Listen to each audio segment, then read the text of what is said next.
Welcome to the Risk Wheelhouse, the podcast where we navigate the ever-changing seas of risk management and technology. Join your hosts, Ori Wellington and Sam Jones, as they steer you through the latest trends, insights, and strategies shaping the future of integrated risk management. Ready to chart a course towards success? Hop aboard and let's set sail into today's deep dive. Hello and welcome back to The Deep End.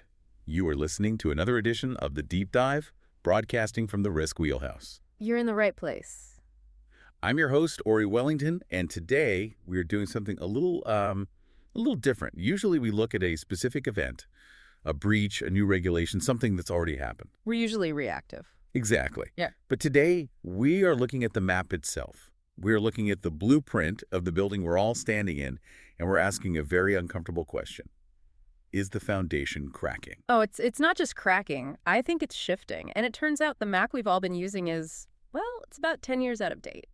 That is the cheerful, reassuring voice of my co-host and fellow analyst here at Wheelhouse Advisors, Samantha Jones. Welcome back. It is great to be here. And you are right. The energy is different. We aren't reacting to a fire today. We're looking at the seismograph and realizing the big one isn't a single event anymore. What is it then? It's the new normal. Right. And to do that, we're digging into a piece of research that, honestly, it feels like a landmark. It's titled The 2026 Convergence, Integrated Risk Management in a New Era. And before we get into the heavy lifting, we should probably address the author. This isn't just an observation from the sidelines. This is coming from, inside the house. Right. This article is written by John A. Wheeler. He's the founder and CEO here at Wheelhouse Advisors. And for those listening who track the history of our industry, that name carries a very specific weight. He's the architect, isn't he? In many ways, yes. I mean, back in 2016, John was leading research into the industry, and he was the one who actually coined the term integrated risk management. IRM. He looked at the whole landscape of governance, risk, and compliance, GRC, and basically said this is becoming a dusty compliance exercise. Yeah. He defined IRM as the next evolution. So 2016 was the birth of the concept. We're now looking at 2026, 10 years later. A decade. And the premise of this new article is that we have hit an inflection point. I have to say, inflection point is one of those corporate buzzwords I usually try to ban from the show. Why is it justified here? It's justified because the data is finally on the same page. If you look at the major global risk surveys that drop every January, we're talking the heavy hitters here. Like who? Aon, Allianz, the World Economic Forum, Pertivity, PwC, Marsh, Zurich, the Eurasia Group. I mean, usually they are all over the place. Everyone has their own favorite flavor of anxiety. Exactly. One says climate is the doom scenario, another says it's the economy, another says it's talent retention. It's just noise. But not this time. Not in the 2026 survey cycle. There's a consensus emerging. And it's not just that they're agreeing on what the risks are, cyber, AI, geopolitics. They are agreeing on why our current way of managing them is failing. And that why is really the core mission of this deep dive, isn't it? It is. The argument here is that risk has stopped being a set of separate problems, like the IT problem over there or the legal problem down the hall, and has become a single tangled web. A convergence, to use the title of the piece. And the scary part, or maybe the clarifying part, is that this web is exposing the fact that most companies are still operating in silos. Still, after all this time. Oh, absolutely. The IT team secures the server, the lawyer reads the contract, the PR team drafts the press release, and none of them really know what the others are doing in context. Which leads us to the thesis. The idea that integrated risk management is shifting from being an architectural aspiration. A nice drawing on a whiteboard. Yeah, a drawing that makes the board feel good, to an execution requirement. Meaning, if you don't integrate, you just don't survive. It's no longer about efficiency, it's about existential resilience. Okay, that definitely sets the stakes. So the article outlines 5 specific trends in this convergence. I want to walk through them, but I really want to push past the headlines. Let's get into the mechanics. Let's do it. Trend number 1. It's the heavyweight champion still. Cyber risk. Still number 1. You see it across Allianz, Aon, Pertivity, and PwC. But, and this is where it gets really interesting, the conversation in 2026 has fundamentally changed. How so? Because for the last, decade, cyber risk meant keep the hackers out. It was a fortress mentality. Lock the doors, patch the servers, train the staff not to click the phishing link. It was a security problem. That is the security mindset. John argues that we are now moving into a disruption economics mindset. Disruption economics? That sounds expensive. It is extremely expensive. Think about it like this. In the old model, success was binary. Did we get breached? Yes or no? If the answer was no, the CSO gets a bonus. Simple enough. But in 2026, the assumption based on the sheer volume and sophistication of attacks is that incidents will happen. It's an inevitability. So the metric isn't did they get in anymore? No. The metric is what did it cost us per minute? So we're moving from the IT closet straight to the CFO's office. Precisely. It's all about business interruption. Let's say you're a manufacturer. If your email server gets hacked, that's annoying, but it's manageable. Right. But if your operational technology, the software that's actually running the assembly line, gets hit with ransomware, you are bleeding millions of dollars an hour. And the legacy approach, the old GRC model, it just treats those two servers as assets to be patched. It doesn't differentiate the economic value at all. Not at all. IRM in 2026 requires what John calls integrated dependency mapping. You have to know that this specific server runs this specific revenue line. If you don't have that context, you're just playing whack-a-mole with the vulnerability scans. The article also mentions latency here. It's not just about the breach itself, it's about the recovery time. Correct. Does a breach halt operations immediately, or is there a lag? And, this is the crucial part, does it trigger a regulatory fine? You mean like GDPR? Exactly. If you lose data in Europe, that clock on GDPR notification starts ticking instantly. If you don't know which server holds European data because your risk data is in a silo, you've just compounded a cyber problem with a legal disaster. So an analogy popped into my head reading this. Tell me if this works. The old way was checking if the retail store's front door was locked at night. Okay. The new way, this disruption economics, is knowing exactly how much sales revenue you lose for every 60 seconds that door is stuck shut during the Christmas rush. That is a perfect visualization. It completely shifts the power dynamic. The board doesn't understand SQL injection. No. They don't care about buffer overflows, but they absolutely understand we lost $4 million in revenue because the checkout system was down for 90 minutes. That is the language of this 2026 convergence. It has to be. So if you're a risk manager listening to this, your job isn't just to report the hack, it's to report the price tag of the hack in real time. Exactly. And to do that, you need access to financial data, not just security logs. You have to know the value of the process being disrupted. Which is a perfect segue, actually. Because if we're talking about processes and we're talking about the year 2026, we have to talk about the technology that is increasingly running all of those processes. Oh, yeah. We can't avoid it. You are talking about the elephant in the server room. I am. Trend number 2, artificial intelligence. The fastest rising risk across every single one of those surveys in 2026. Alliance calls it the biggest mover year over year. The World Economic Forum puts adverse AI outcomes right in their top tier of global risks. But again, let's get specific here. The media loves to talk about the Terminator scenario. You know, robots becoming sentient, taking over the nuclear codes. Is that what we're actually worried about here? No, and honestly, the sci-fi distraction is a huge part of the problem. We are not worried about AI becoming sentient. We are worried about AI becoming embedded. Embedded in the boring stuff. Exactly. The really critical, boring stuff. We are moving from viewing AI as an innovation upside. You know, look at this cool chatbot, look at this code generator. Right, the fun toys. To viewing it as a systemic enterprise risk. Companies are rushing to put AI into their core business processes, lending decisions, supply chain logistics, customer service routing. So it's like we're building skyscrapers on a foundation of wet cement, and we're not even sure what's mixed into the cement. That is the provenance problem that John highlights. Do you know where the AI learned its facts?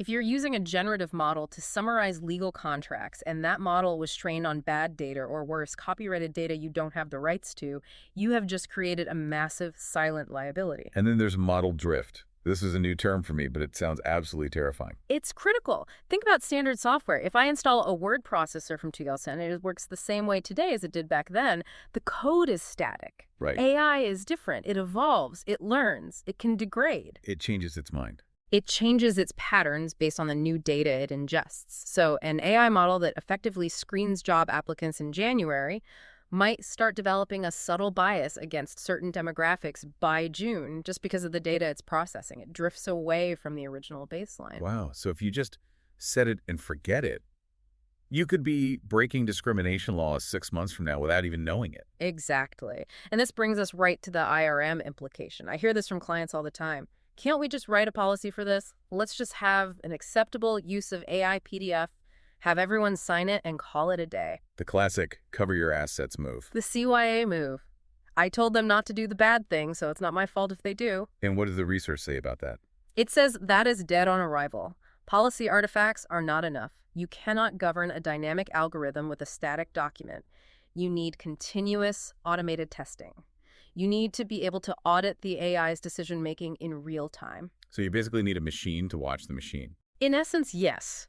AI risk has to be a horizontal control layer. It can't just sit in the IT department. It touches legal because of copyright, HR because of bias, operations because of reliability, security because of data leakage. It's everywhere. Right. If you treat AI risk as some standalone program in a corner office, you are completely missing the convergence. It's the single risk surface. The AI isn't just a separate tool. It's becoming the glue that holds the business together. And if the glue fails, the whole building falls down. And that glue is made of data that you often don't even own, which flows perfectly into trend number 3. Go on. Because AI is hungry. It needs data, and businesses are hungry for speed. So where do they get the data and the speed? From other people. They get it from other people. They rent it. They buy it. Which brings us to trend 3, the ecosystem era. Third-party risk is no longer just a procurement headache. It's a top-tier enterprise threat.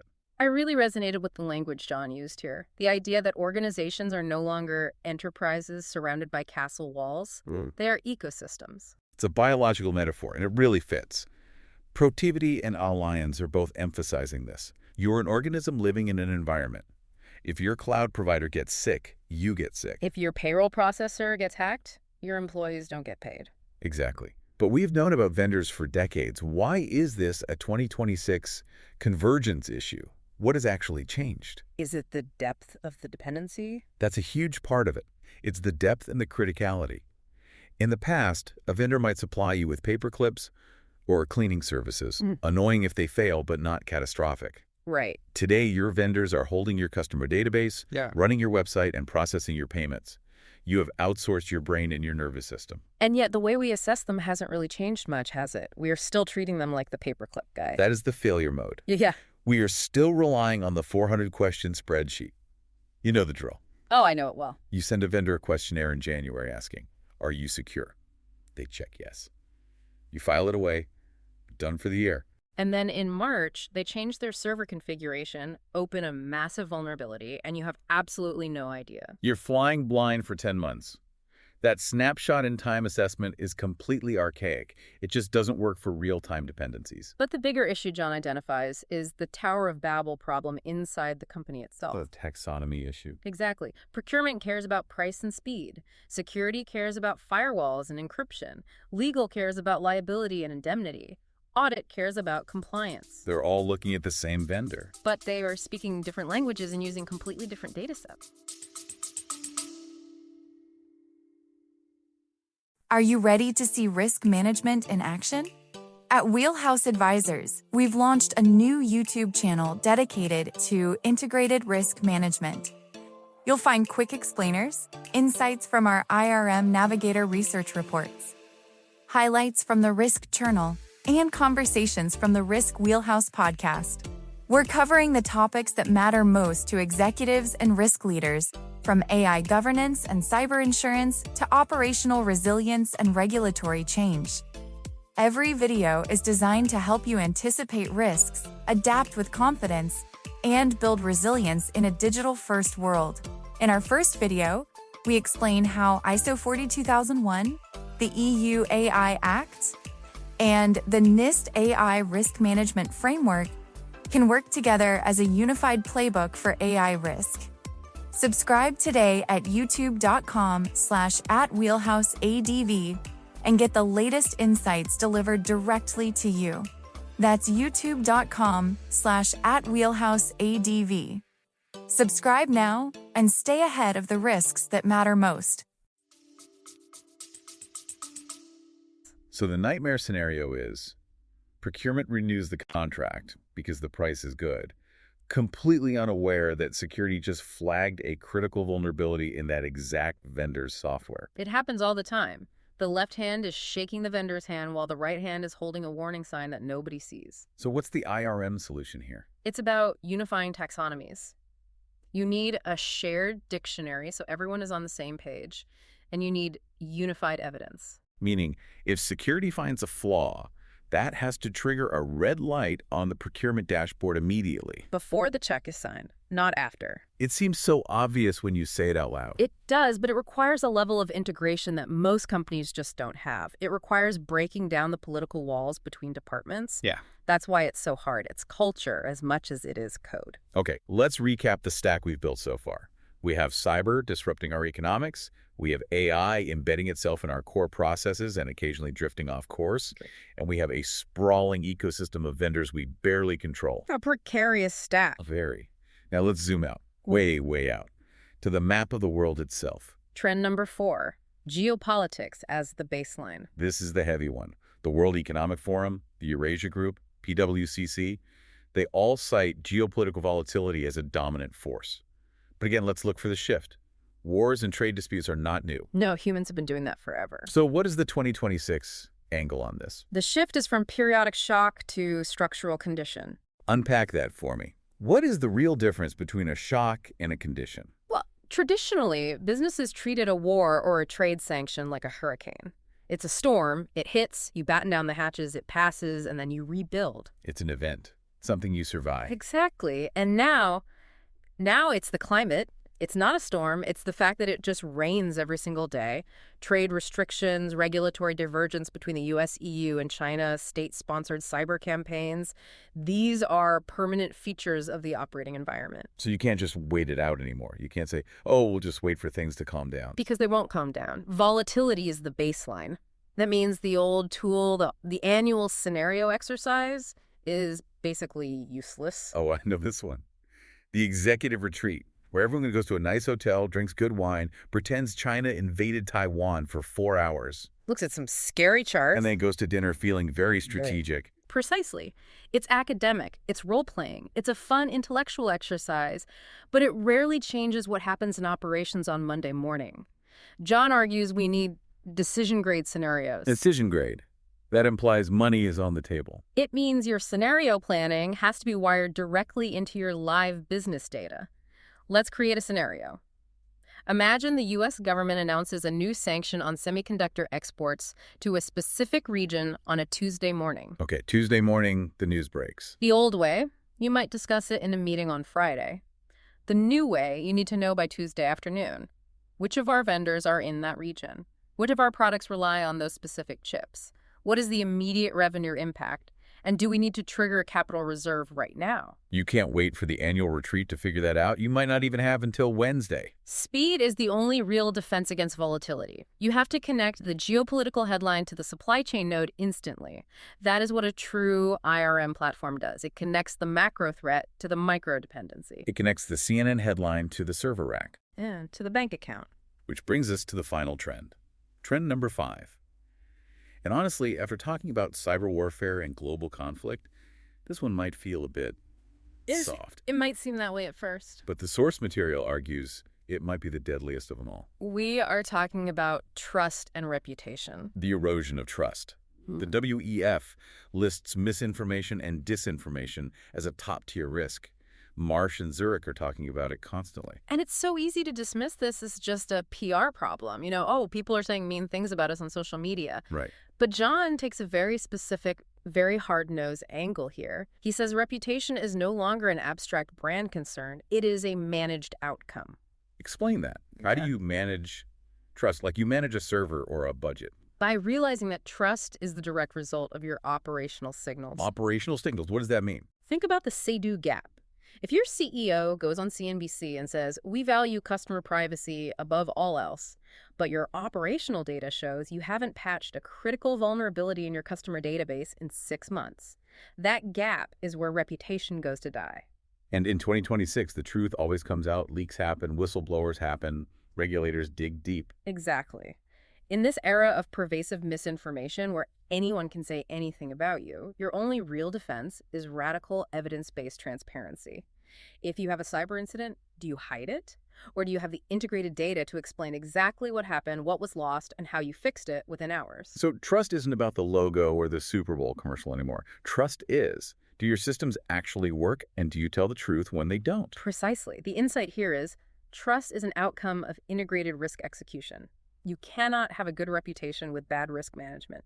They are now the exact same thing. That is a profound shift. It means the risk manager isn't just protecting the downside anymore. They are actively protecting the brand promise. That's it. If you cannot link your incident response data to your executive communication strategy, you are flying into a storm without a radar. And that brings us to the synthesis. We've looked at the 5 threads, now we have to see the web. And John's article sums it up with a pretty bold statement, I thought. He says, risk fragmentation is now the primary failure mode. If you are fragmented, you fail. It's that simple. Let's trace the chain reaction we just built. It's a domino effect, but the dominoes are falling in every direction at once. Okay, let's walk through the nightmare scenario. Paint the picture of fragmentation in action. Okay. A geopolitical event, say, a new trade war, triggers a sudden supply chain disruption. That disruption forces you to onboard a new, unvetted vendor very quickly because you just need the parts to keep the factory running. Okay, so now I have a third-party risk because I skipped all the checks. Right, and that new vendor uses a custom AI tool in their logistics that you haven't audited. That AI tool has a subtle security flaw or a data bias. Now I've got a cyber risk and an AI risk, all from one vendor. Exactly. Hackers exploit that flaw to breach your customer data. Now you have a disruption economics problem. Your revenue halts. Your website is down. And then, because your teams are siloed, your PR team goes out and denies the breach while your IT team is desperately trying to fix it. The public finds out you lied, and now you have a massive reputation crisis. And the stock price tanks, and the CEO gets fired. All because the initial geopolitical signal from that trade war wasn't connected to the vendor onboarding process. That is absolutely terrifying. But we aren't here just to scare people. We're here to offer the solution. The article defines the new era of IRM with 4 distinct pillars. This is the solution kit. Let's run through them. It's the roadmap out of the mess. Pillar 1. Dependency-led risk visibility. You have to see the whole ecosystem, no more blind spots. You have to know how the legal department connects to the server room, connects to the vendor in Asia. Pillar 2. Continuous testable controls. No more of this once-a-year assessment nonsense. You need to know if the control is working right now. If the lock is broken, you need to know before the burglar tries the handle. Pillar 3. Scenario-driven decision support. Tying those big geopolitical shifts directly to business outcomes and money, making risk data speak the language of the CFO. And finally, Pillar 4. Unified evidence and assurance. This is critical. Everyone, audit, risk, compliance, security, they all need to be looking at the same single source of truth. One set of books. No more arguing over whose spreadsheet is correct during a crisis. It's a tall order. It sounds like a massive cultural shift as much as it is a technological one. It is. But as John puts it, organizations that treat IRM as a platform for management execution, rather than just a reporting framework, are the ones that will convert risk insight into real resilience. And resilience is the only competitive advantage that really matters in a world this volatile. If you can take a punch and keep moving while your competitor crumbles, you win. Exactly. You stop being the department of no, and you start being the department of how. How to survive. How to grow. That is a powerful place to be. It is the only place to be in 2026. We've covered a massive amount of ground today. We've gone from disruption economics to the ethics of AI to the geopolitics of trade. Now, for the listener who is sitting there thinking, I need to show this to my boss, or I need to understand the specific metrics behind this, where should they go? Well, first, everything we've talked about today comes from the research done right here at Wheelhouse Advisors. We are based in Atlanta, but our research is global. You can find more about our broader work at wheelhouseadvisors.com. And the specific article that we've been breaking down. The 2026 Convergence is available to read right now at risktechjournal.com. That's our free standard publication, and it's a fantastic resource for keeping up with these trends without a paywall. However, and I know our audience, some of you are practitioners. You're the ones in the trenches. You need the deep metrics. You need the specific vendor analysis. You need the stuff you can take to the board to justify $1 million budget. For those people, you absolutely need the RTJ Bridge. That is our premium version of the Risk Tech Journal. We publish in-depth research notes every week. It provides the type of insights you would usually find in a high-priced research subscription from one of the massive analyst firms, but at a fraction of the cost. It's the smart play. You can subscribe at rtj-bridge.com. That's rtj-bridge-bridge.com. I'd say it's highly recommended. If you want to survive the convergence, you're going to need the bridge. I love that. Okay, before we sign off, I want to leave our listeners with one final, perhaps slightly provocative thought to chew on. Go for it. We talked about how trust is an outcome. We talk about how integrated risk is the nervous system of the company. If all that's true, if risk management is what actually keeps the promises the company makes, does that mean the risk manager is now the most important guardian of the brand? More important than the chief marketing officer? That is a very dangerous question to ask in a room full of marketers. But looking at the 2026 landscape, looking at how fragile reputation has become, I think you might be right. The brand isn't what you say anymore. The brand is how you survive. Something to mull over on your commute. Yeah. Thank you for diving deep with us today. See you at the deep end. Bye for now. That wraps up another episode of the Risk Wheelhouse. Thank you for spending time with us at Wheelhouse Advisors today. We hope you found the conversation insightful and actionable for your organization's risk strategies. Don't forget to subscribe on your favorite podcast platform, whether it's Apple Podcasts, Spotify, or Amazon Music. If you're looking for more in-depth analysis and thought leadership on risk technology, be sure to visit the Risk Tech Journal at therisktechjournal.com. It's your go-to source for comprehensive articles, expert interviews, and the latest trends shaping the industry.